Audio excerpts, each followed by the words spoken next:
it's always exciting. Ladies and gentlemen, welcome to Film Hustlers. Hey guys, how are you? Hey. Good to see everybody. Always good.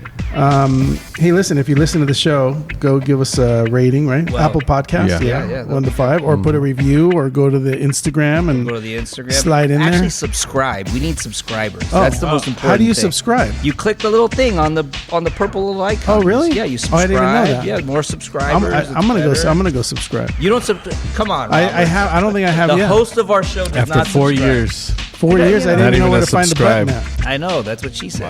Wow. Hey. But yeah, check that out and give us a rating and give us a review. Tell us what you think. Just so you guys know, we are having a screening this Saturday. That's right. And we're screening Beautiful Darkness, which was directed, written by Tootie. And Who's also, Tootie? who's Tootie? And produced by Dave, myself. Dave Father. Save. So shot on film. So if you guys want to check it out, send us an email or Let's try that again. DM. Slide into the DM. Oh shit, I always forget. Slide into the DMs. Let us know. You can come. Also, Yeah. we're going to be at the LA Shorts International Film Festival on the 20th, 5:30. 5:30 p.m. LA Live. LA Live. If you're Regal around there, Cinema, right? Yeah, Regal Yes, sir. Cinema. Come on That's in. Yep. Roll through. Check that out. So every time we have a guest, Robert's gets really nervous. we've had great guests. We've had had great incredible guests, and I guests. think that's what makes me nervous. Especially today, we got Rusty Cundief here. Welcome to the show. Thanks for Welcome. thanks for Thanks, being here. Rusty. Now I'm nervous because you've had all these great guests. No, Pressure on me. No pressure. I remember all of your movies. I remember Tales from the Hood. I Yep. remember Sprung. So I take all the blame. It's a great movie, dude. Yeah, those are all movies that you went to theaters to watch. Tales from the Hood, Sprung, Fear of a Black Hat. All these were extremely well received. Chappelle Show. Directed some Chappelle Show episodes too. some Chappelle. And we're an actor, but what we like to do on the show is we like to go back to the beginning. You're probably the most educated filmmaker we've had on the show. You went to SC. That's frightening on many levels. I did go to SC. Where were you born and raised? Pittsburgh, Pennsylvania. Wow. And not a big film town when I was there. Actually, it's kind of come up a little bit. It's a little bit more of a film town now. Nice. What were your dreams and aspirations about Hollywood when you were there? Probably more on the performing side. I started out somewhere in high school, was doing jokes and being goofy, and then started doing stand-up like probably right in my last year of high school, and after somewhat in college and stuff like that, and Cool. then acting. So I came from the performing side, Yeah. and slowly slid into writing and directing. That's pretty impressive. Nice. Stand up in high school. Yeah, I mean that's- that. You know what I'm saying? Like I know adults who can't. They get the fear of going up there, but you're a high schooler going up there in front Well, of when people. you're young, you're stupid. Right. You don't care. Yeah. No, I mean, it's weird because I'm not like a party person. I don't go to parties and cut up. And I would have been called shy, but on stage, you get a You came to life. microphone and you're kind of in charge. There's a little bit of an armor if you have enough wit. Somebody comes at you, it's easy. The audience is almost always on your side unless you're really a piece of what. Yeah. So it's not too hard to kind of make your way through as a stand-up. And I always kind of looked at it like, people go, oh my God, I'd be so scared, and this, that, and the other. I said, like, the only thing that ever concerned me when I was on stage doing stand-up is if someone that I knew well was in the audience. Oh, yeah. Because these other fools, I don't know, I might never see them again. Who cares if they laugh or not? But, it's always the one day that your buddy or a cousin shows up that you have a bad set. Yeah. And you're like, no, really, it was a bad set. And they're like, yes, I'm sure it was.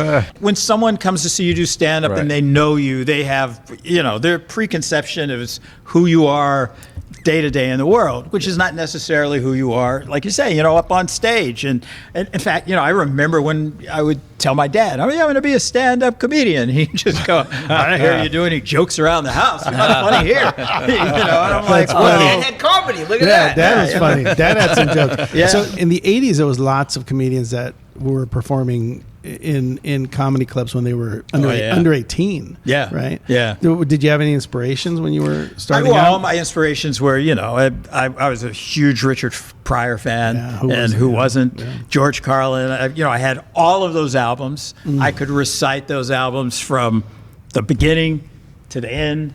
And, even Red Fox and, stuff like that I was into. But, yeah, George Carlin, Seven Dirty Words. Yeah, all that Richard stuff, Pryor, Mudbone. Yeah. I could, and I would perform those bits for friends and, some Bill Cosby stuff, but I like the dirty stuff better. Yeah. And, and who knew Bill Cosby was actually even dirtier? He was dirty. Yeah, he was dirty. Yeah. What's a record? You know what those Yeah, are? What's a record? That's how you had to listen to comedy back in the 70s and 80s. You had to put on the comedy album. Yeah. Like a tape or CD, or I don't know how you just stream it now. Yeah. But so you went into comedy. You were doing comedy when, like, I don't know, that was the golden era of comedy. Yeah, that was, the time that all these clubs started to open across the country, and every bar had a comedy night, every country western. I mean, some of the places I went to perform, I wasn't, forget being on stage and being nervous, just going into a club when you see like gun racks and antlers, and I'm like, who booked me here? I don't know if this is my audience at all. But all the yuck yucks and chuckles and ha-has and goofballs and all those clubs. Just going around the country, and you stay in the comedy condos. That's what they would call them, because they would have so many comedians coming through. They would just, the club would buy or rent a condominium, and you just come in after the other 2 or 3 acts, and those things were hellholes, of course, because, But how did you figure out you weren't going to stay in comedy? I ended up, acting and doing stand-up. And then I started getting a few gigs as an actor. I ended up on a soap opera for about a year or so. I was on Days of Our Lives, playing a detective for a short period of time. I did a couple of sitcoms. But in that period, I ended up as an actor in Hollywood Shuffle, which was Robert Townsend's movie. Yeah. I ended up in School Days after that, which was Spike Lee's movie. So I'm watching both of these guys who are writing and directing their projects. And while I was at USC, when I was at SC, it wasn't the George Lucas, Steven Spielberg version of USC. The film school was in a funky ROTC building on the side of campus. I think they let like 6 students into the film school. I was a philosophy of religion major. That was my and I took drama classes and other stuff. Right. But anyhow, so while I was there, I also saw, I would go to Arthur Knight, who used to write for the LA Times. He was the big film critic for the LA Times. And he had a class that I took where he would show movies, and he would have sometimes a star, sometimes a director, sometimes the producers would come in after the movie, and they would talk about it. And John Sayles came in. So between seeing John Sayles, who talked about Secaucus 7, and then working with Robert on School Days, on Hollywood Shuffle, and then Spike on School Days, I started to write. There was an actor on Days of Our Lives, and he would go into his the wardrobe room in between, rehearsal, and I'd hear him clack, clack, clack. This is back when people had typewriters. Clack, clack, clack, clack, clack. I'm like, what are you doing in there? He's like, acting. Yeah, I like to write scripts. It's creative, And so between those 4 things, I started to write, and I really loved The Big Chill. Lawrence Kasdan's The Big Chill. Yeah, great movie. Yeah, and so I was writing a kind of Black African American Negro colored version of The Big Chill. That's tough. Yeah, with all these characters in it, and that I was doing kind of while I was coming out of School Days, and then that script started to get me some meetings around town, which was kind of interesting, because no one really, you can't just send your script cold to anybody. Right. So my buddy and I had a buddy who had actually helped produce a film with Vincent Price called A Whisper to a Scream, or The Offspring, which I think is where the band took their name from, The Offspring. But anyhow, so he had helped do that, and I hooked up with him, and we created a fake company called Silent Storm Films, so that way, when my script went out, it was going out from a producer of Silent Storm Films. That's the way you get around it. Yeah, you gotta be a producer. And then they go, well, producers aren't as batshit crazy as writers, so we'll read your script. Right. And you don't have to sign that crazy thing that says, we probably have something exactly like yours, and so you can't sue us when we do something exactly like yours. Exactly, right. So that's how we kind of got around that. From that, I ended up getting the gig to write House Party 2. Right. Because Reggie and Warrington were having their issues with New Line and didn't want to do it. And that was big, dude. The House Party was a huge really one. big. Yeah. New Line was huge. The house that Freddy Krueger built, right? Yeah. New Line, yeah. House Party spawned a bunch of new talent, too. Yeah. Who was in there? Oh, you had Martin Lawrence was in that. Lawrence was obviously in there, couldn't play, but Robin Harris, the comedian, who passed away now, but... what's her name? Who ended up on Martin's show? Tisha Campbell. Tisha Campbell. Yeah, that's the thing I miss most. I think about the '80s is people could make a movie, and even if it was a low budget film, you could get some action. Like I remember Hollywood Shuffle being a big inspiration to all of us. Trying to get into film, you were like, oh, it could happen. You could do it. You could put everything. Because I remember the story like if it was yesterday. He put all the movie on credit cards and did whatever he had to do to try to get it made, and got a bunch of publicity. And I think the film did really well in the box office too. I mean, I think it did well for what it cost. I think it was a Samuel Goldwyn thing, if I'm not mistaken. Yeah, I think it did pretty well. It was funny because I was actually in Atlanta working on school days as an actor when Hollywood Shuffle came out. Yeah, that was just amazing because down in Atlanta, probably one of the first black films to really have a large budget behind it for some years, and I'm down there with all these young 20-year-old kids like myself with per diem. Having a great and time. a bunch of pretty people in a hotel all staying there. It was wild times. You made it. Yeah, it was, and then I get to go on the weekend while I'm shooting a movie and see myself in a movie. Right. Yeah, which was, like, no, didn't get much better. Those were exciting times, man. And you were like in the epicenter of it all. Like you got Spike Lee, you got Robert Townsend, you got all these comedians that are on their way up. When did Fear of a Black Hat come to you? How did that happen? Fear of a Black Hat happened, the kind of black Big Chill thing that I did. I shot a short for that. We got short ends and shot it on 35, old school stuff. And but we never really could sell that. And then somewhere in there, I was a big Spinal Tap fan. So I was obviously into hip hop and the rap scene at that time, just Public as a person. Enemy. All of the early coming up kind of out of the late 80s into the 90s groups. And so it just seemed like something. I'm like, I can do I'll do like a rap Spinal Tap, and I'll do it kind of like Robert, So we went out, we shot kind of a sizzle for it, but it was like a 20-minute thing that we shot on 3/4 inch because we're like, we didn't even sell the short end thing, 35. You got to process it. So we went to Compton Cable. Which, one of the community cable things, right? Cable, and as long as you say that you're going to put it on their service, they would give you equipment. Yeah.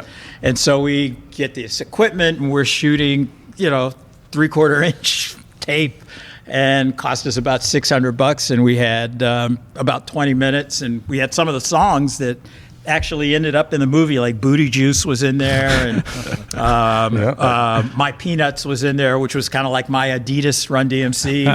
And we shot that thing for like $600 put together, edited it at Compton Cable. Of course, we didn't show it there because you couldn't show it. They looked at it like, whoa. Yeah, not gonna and that we started to just take around and show to people. And I would say it was, people kept saying, oh, this is kind of funny, but you know what? Hey, Chris Rock, do you know who he is? I'm like, well, of course I know who Chris Rock is. Well, he's getting ready to do a rap Spinal Tap, so yeah, go away. So that went on for like a year and a half. Everywhere we went, someone would say, well, Chris Rock. Well, what was Chris that, Rock. CB4? Was it called? CB4, yeah. But it hadn't been done. They were just like, he's going to do it, he's going to do it. And then finally one day, back in the days of phone recorders where people would leave a message and you had a tape that played and you had to go click it, right? So I come home one day and I'm listening to my messages and someone comes on and they go, hey, your movie, that it was called The Trial of NWH. NWH was not NWA. Right. NWH was niggas with hats. And Trial of NWH. And we want to make a movie of it. So I'm like, who's effing with me? I didn't even call back. I'm like, one of my friends obviously thinks this is funny.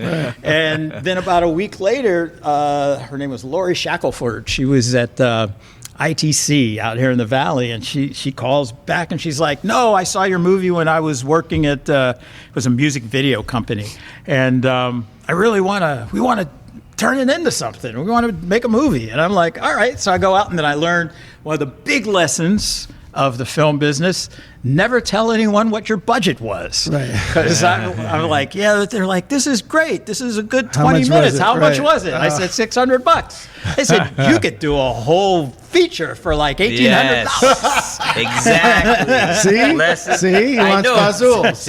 He wants Fazul. So, but lesson, I'm with you. Yeah, just don't tell them. You can do it, but don't tell them. Yeah. I get it's so weird because I'm having flashbacks of when I went to the local, TV station that was on cable in East Los Angeles. It was Highland Park. Mm-hmm. And I went in there and I shot stuff and I edited stuff there and put it on. I had like a talk show. Oh, you did? Really ridiculous. Like, it's just weird. Like when you're in a situation like that, I don't know. It seems like a good idea at the time because no one else is allowing you to do anything, right? But you can go there and they'll really let you do whatever. I think we were in a closet editing. It was all just like a nothing room, but sometimes you got to do what you got to do. Yeah. Keep moving forward, like you say in the show all the time. That's shark, like a shark. That's right. And how much did they end up giving you for the movie? The official first budget of Fear of a Black Hat was $999,999.98. Wow. Because they're like, we are not making $1 million movie. You know what? That's good dough. Yeah, that's great. That's great dough. Yeah, it wasn't bad. It wasn't bad. And look, full disclosure, Rusty and I just did a movie together in Toronto, a Netflix movie called Meet Me Next Christmas. And everywhere we went, there was always somebody who said, like, hey, Fear of a Black Hat. They'd even quote lines from the movie. Fear of a Black Hat has a fairly decent following. Yeah, cult it became kind of a little cult thing. Yeah. The title was like a playoff of Fear of a Black Planet. Public Enemy. Yeah, Public Enemy, Fear of a Black Planet. Yeah, I mean, everything in there was related to something or somebody. PM Dawn, we were goofing on. Listen, I'm a big fan of Rusty. I'm a big fan. Yeah, me too. When you look back at the 80s, the 90s, and how influential independent film was, and it really was. Yeah. It's not anymore in the same way, and I know that everyone's trying to find their way, and I think that's my argument with Tootie all the time, is that you could do anything back in the 80s and 90s and sort of find the nook and cranny in Hollywood and like get other stuff done and then get noticed. But it's harder now, because now stuff just comes out and goes away and comes out and goes away. Like you can't even keep an eye on what's happening anymore. But even big things, they come and go, and the people don't even, there's so much. So then Fear of Black Hat happened. Did you get some recognition from that? Yeah. I mean, Fear, we took it up to Sundance. We weren't in a competition, but we were midnight. Our first screening was a midnight screening. Apparently, we were the first midnight screening to sell out. And we were only supposed to have one showing, but after that screening, they added like 2 or 3 showings, and we just kept selling out. And that got me obviously meetings with people around town to potentially do something else. And Spike Lee, who I had worked with in school days as an actor. Another Hollywood lesson getting ready to come up here about women and people in Hollywood. So Spike was having the premiere for. I think it was Girl 6. I think that's what it was, where all the women worked at a phone thing or something like that. And so it was up here on Hollywood Boulevard, I think now where the Directors Guild is now. So after the screening, And I'll get to the Spike part, but first the girl part. So I come out after the screening of seeing his thing, and I'm in the lobby, and there's this hot girl, you know, and so I kind of come up, and she's with a friend, and I'm like, "Hey, how's it going?" And I try to talk, and it was the blow off of blow offs. It's just like I could have been a roach, and they would have given me more fucking respect, but nothing, right? And so I got the big brush off. I turn away. As I turn away, Spike comes out of the theater, and he's like, "Yo, Rusty." And I'm like, "Hey, Spike, what's going on?" He's like, "I saw your movie, Fear of a Black Hat. It was cool. What are you going to do next?" I said, "I'm working on this thing. It's a horror movie. And we're calling it Tales from the Hood." He's like, "Send it to me. I want to produce it." I hadn't even seen it. He walks away. Yeah. I turn around smiling. These two girls are like next to me. All up in my face. That's how it works. Welcome to Hollywood. David gets that all the time when you interview the right people. That's right. What happened with Tales from the Hood? Did he produce it? Yeah. Oh, Spike is executive producer on all the Tales installments. Oh, wow. Because his contract on Tales is much better than mine. I'll bet. But yeah, he produced it. He was, obviously a bit different producer than you because he was further removed from the project, but similar.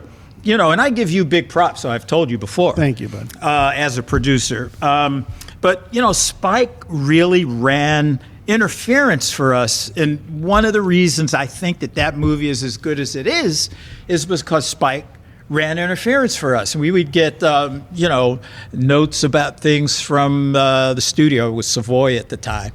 We'd get notes, we think this would be better if it was like this. And I'd go, I don't like that idea. I would call Spike, and Spike would just call the studio and go, "Leave him the fuck alone." That was it. Well, because they wanted his name, and especially then. I mean, he was a god right at that moment in time.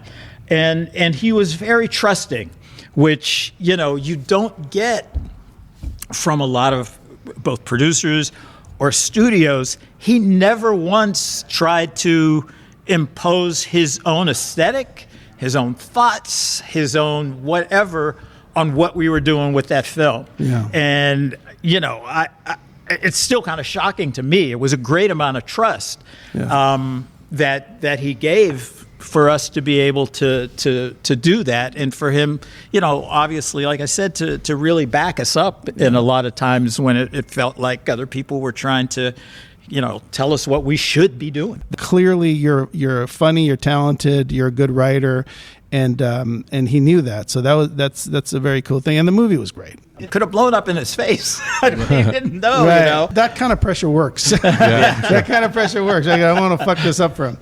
The thing that I found interesting about working with Rusty is when we went to Toronto, we had our offices right next to each other, and he was working on the script, and he would work on Saturdays and Sundays, which I didn't, always. Actually, I didn't at all. You came through. Every once in a while, I'd roll through. But one day, I rolled through on a Sunday, and I was sitting in my office, and I could hear like this music playing, and it was like, bum, bum, bum, right? First that song, and then there was like 3 Mr. Rogers songs back to back to back, right? I think you even had the Mary Tyler Moore song on. You did, okay. Yeah. So there was all and of Bob these, Newhart. and Bob Newhart. So there's all of these songs that, first of all, I haven't heard. God, I don't even know how long it's been, but I knew them really well, and it just was the most eclectic, odd pairing of songs. And I remember going in there and going like, what's this playlist? And he's like, it makes me happy. What kind of space does it put you in for writing? Well, it depends on what I'm working on. I like, if you were to look on my Spotify playlist thing, I have playlists for various types of writing. Oh, really? Oh, yeah, wow. yeah. So I got playlists for suspense. I got a playlist for writing horror. They're actually very different. Horror and suspense, and dramatic suspense are kind of different. The one that you were listening to, I think, is just called Childhood Memories or something. But it's all these songs that I remember as a kid that just make me feel safe. Yeah. Because I listened to on the car with my parents, or getting ready to go to school in the morning. They'd be on the radio, so I connect them to people. in situations with my family. That's interesting. I thought it was super cool. But yeah, we spent a lot of time in Toronto working and developing and preparing, and it's and we needed 5 extra days. Yes, 5 extra days would have been perfect. Yeah, I scheduled it for 30. But did you guys 25. have pigeons? No, we didn't have pigeons. This guy with the pigeons. We do this independent little short. He's got to have pigeons. Then pigeons like end up costing. $2,000 later. You needed pigeons? I needed pigeons, and I needed to be in homing film. pigeons. Homing pigeons. Well, not homing, No. just like regular pigeons Regular to feed pigeons, on the street. But it was, I think it was $1,800 just for the pigeons, another $800 for the permit. Wait, and you had to You had to pay for pigeons? We Yep. had to pay for pigeons. Where we were had to you pay shooting? The for- desert? They're all over the place here. Right in Griffith Park. But yeah, we had to have wranglers. We had to have insurance. We had to have. It was a lot. Animal permit. Park Animal permit. permit. Animal Yeah, permit, it was park a lot, permit. It was but- crazy. Well, I do want to mention too on Meet Me Next Christmas, we are it's a big music movie, right? There's Pentatonics music, there's all kinds of needle drops. We have a great composer, Dara Taylor, but we are finding needle drop stuff that is from Extreme Music. Yeah. ExtremeMusic.com continues to be like the company that all of these other big film companies use. So, I mean, it's not even shit. They're more than film. They're a streamer, so they have TV and all this other stuff. But when I went to Netflix and said, like, what libraries can I use? They said Extreme Music. Oh, nice. Warner. They had 3 or 4 of them, but Extreme was number 1. So Yeah. I just wanted to mention that Extreme Music provides amazing music for the industry, for television, commercials, everything, and we're going to be using it on Meet Me Next Christmas. And the guy who runs it, he's not bad himself. He's a nice guy. He's a founder of ExtremeMusic.com, which is now owned by Sony, but he recently did a thing at the Hollywood Bowl with Snoop Dogg. Well, yeah, it's coming up in August What is it? or September. It's Doggy Style. His first album Yeah, it's going to be orchestrated. What? with an orchestra. Yeah, and he's gonna. That's awesome. Can you That's imagine? crazy. Well, I'll give you my real quick connection to Doggy I Style. want to hear that. Well, for Fear of a Black Hat, this is one of those moments that I wish I had back. After we did the movie, we're gonna release it. I was like, we need something else. So Snoop had his Snoop Doggy Dogg, like his first big Snoop Doggy Dog. That right? Oh, yeah, Remember right. that? Yeah, It's on Doggy And, Style. yeah, and so.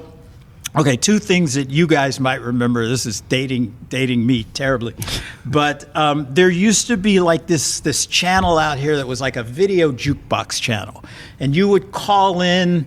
There was a number to call in for the videos that you liked, right? And they would rise. They would go, "Oh, this is our top things. This many people called in."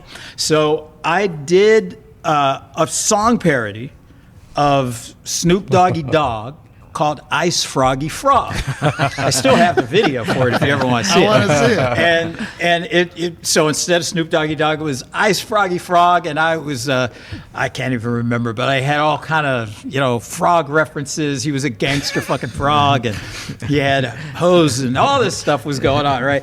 And so we did a music video for it that's actually really funny, kind of a takeoff of Snoop's video, and it ended up on this video jukebox channel.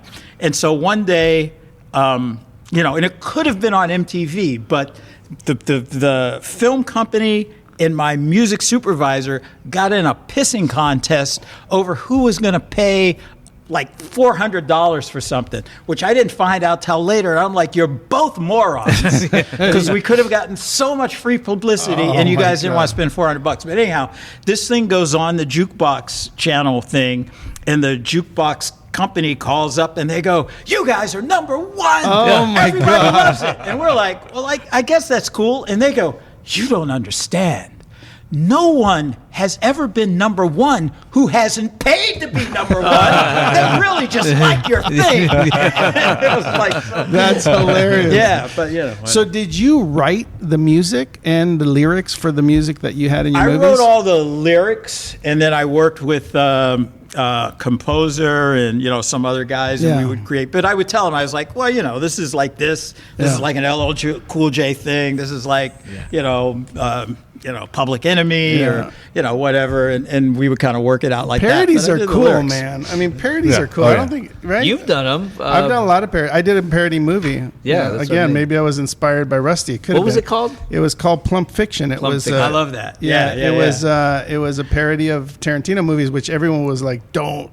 He's already a parody. Although I got to say, like, I'm excited about the Tom Cruise movie, Mission Impossible. Yeah. I'm serious. Yeah, sure. People are going crazy about it. They say it's really good. Do you not care? Really? What do you care about? Beautiful Darkness. I care about Beautiful Darkness. It's a good little movie.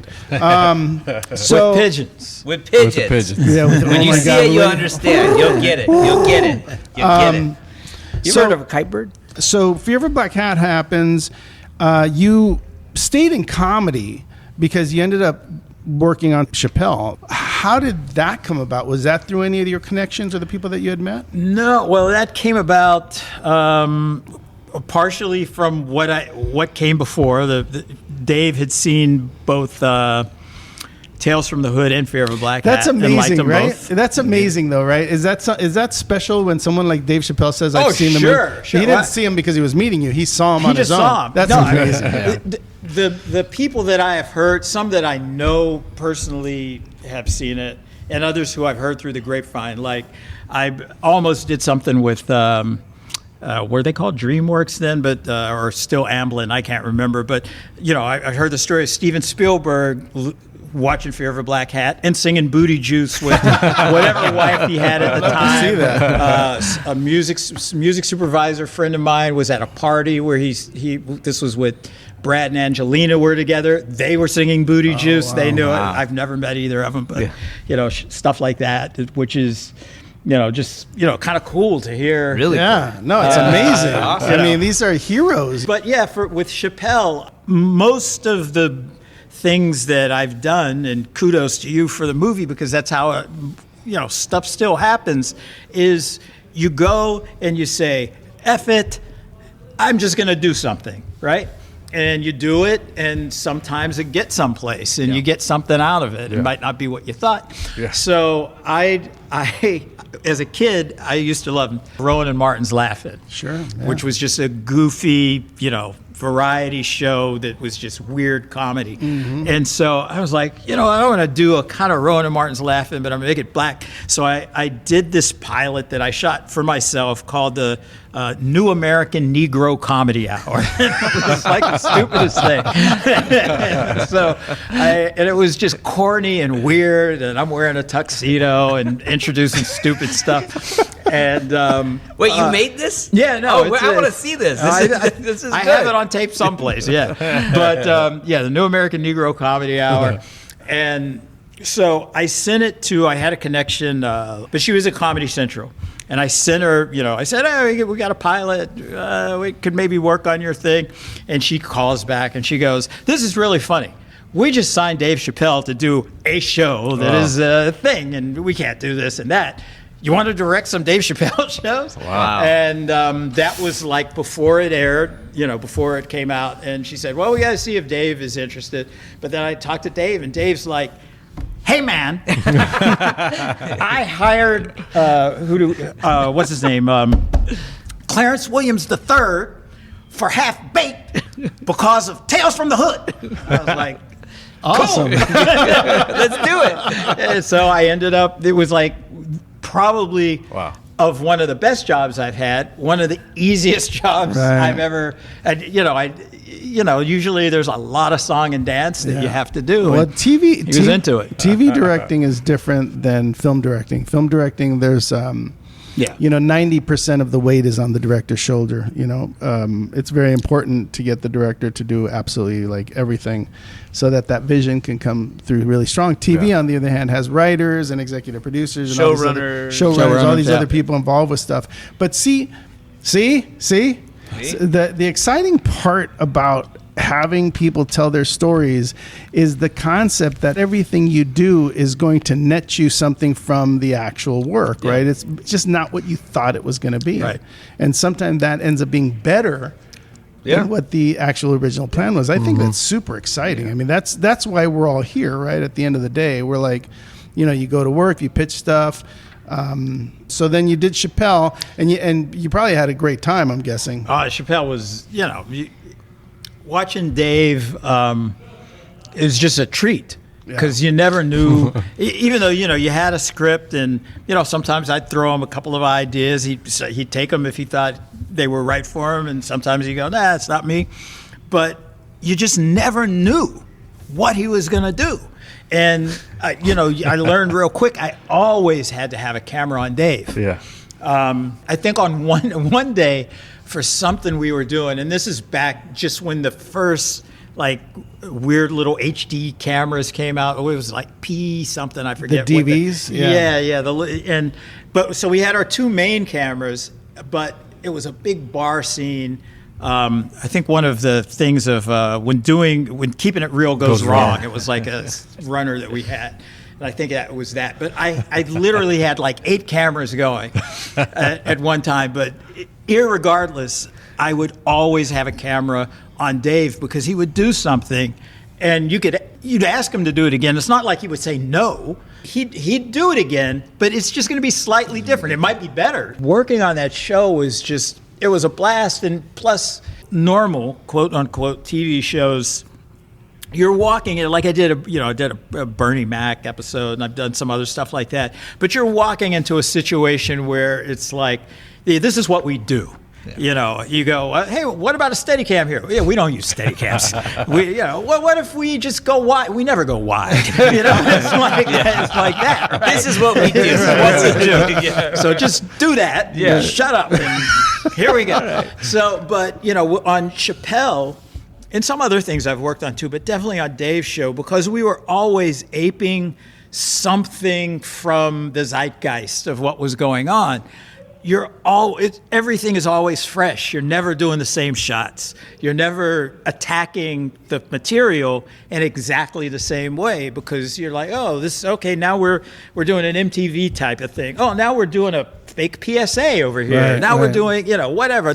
Now we're doing a movie that Mel Gibson was in. I think in some ways, and I've never really thought about it until this very second, but in some ways, I was learning some stuff because I was aping some really good directors. We did a version of The Matrix. We had a little Matrix thing.